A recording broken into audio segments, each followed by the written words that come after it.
Hey guys, it's me, Jonathan, one half of the i5 podcast team, just bringing a quick video. If you like what you hear, please hit the like, subscribe, and hit the little bell for notifications. I'm just going to be speaking quickly about the Wednesday night Trusterfuck. As putting comedy aside, I do think while Truss's days were numbered anyway, that night is what made it sooner rather than later. The resignation, I mean.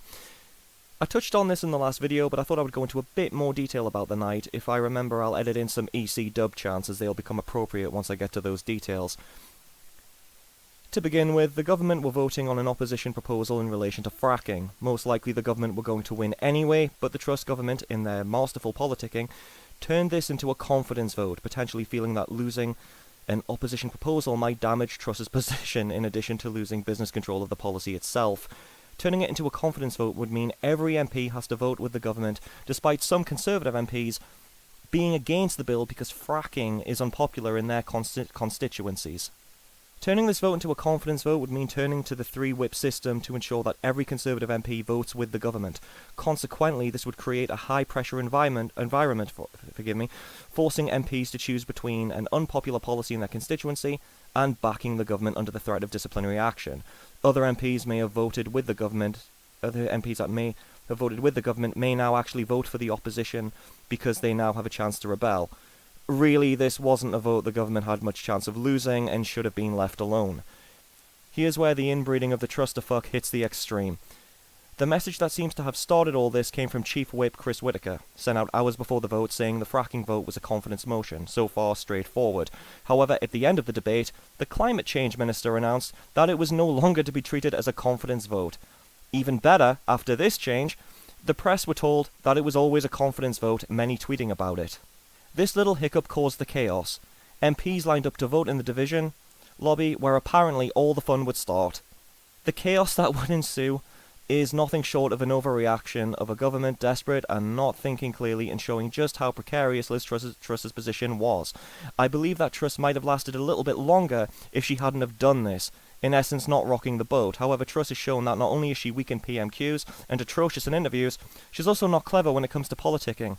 In fact, she's downright crap at it. Further damaging to the Truss government image, 40 MPs didn't turn up to the vote, including Liz Truss herself, and her chief whip Wendy Mordaunt and her deputy, well, both of them resigned. Both the chief whip and the deputy resigned. Later it was confirmed that they were staying in their posts because, why not? So before we get into the chaos, this is the usual procedure for whips. Usually, or at least what's been said publicly, when a confidence vote may be on the horizon, the whips will message all the MPs in order to find out how they intend to vote.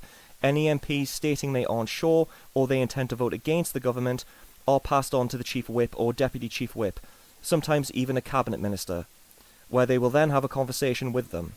Usually the carrot and the stick strategy of negotiations will be used. I mean, this analogy is appropriate as most are jackasses anyway. Point being, again, at least what the public is told, there is a mutual respect between both the dissenting MP and the whip or cabinet minister. If this wasn't the case, the government couldn't possibly function. So what makes turning the fracking vote into a confidence vote an utter fuck-up is because the mixed messages created a high-pressure situation wherein MPs were allegedly shouted at, manhandled, and in at least one case, made to break down into tears while being manhandled as they were dragged into different lobbies. Chris Bryant made these allegations on several interviews and to the Speaker of the House directly. Though it needs to be said, Alexander Stafford MP refuted the claims, saying they were firm conversations. They certainly sound it. The Speaker of the House is also launching an investigation into these events. I'm sure now that Truss has resigned, the investigation will come to the conclusion that nothing was out of the ordinary, so as not to damage his House of Lords application. I mean, an MP brought their baby to Parliament, and I imagine after this, social services would be called on that MP for placing a baby in a dangerous situation. Obviously not on the night, but it might be taken into consideration if she ever does it again. Think of the disturbance as well to the inner workings of Parliament. Never mind MPs being prevented from voting in the best interests of their constituencies, how on earth can an MP sit and watch porn on his phone in peace when in the chamber? We need to consider this when assessing the current state of British politics.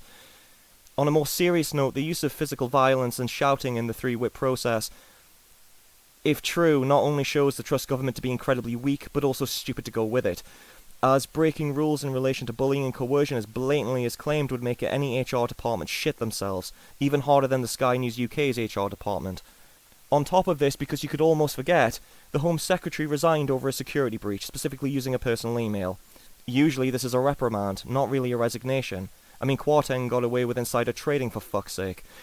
The Home Secretary also took a shot at Truss in her resignation letter to the PM. This was so beautifully timed, as it made the party's image of stability look more precarious, as that would be the second cabinet resignation in as many weeks. I think that night was the final straw, which made Truss's removal an immediate necessity over being something that could be a few weeks away. I think there was a genuine attempt to build a cabinet that would use her as a figurehead and try to climb back up the polls, repair the damage. But these events and the Home Secretary's resignation really emphasise that she couldn't even be kept on as a figurehead. That's just my opinion anyway. If you liked the video, please throw a like and leave a comment. I'm Jonathan, one half of the I5 podcast team, along with my co-host Jim. Thank you for listening.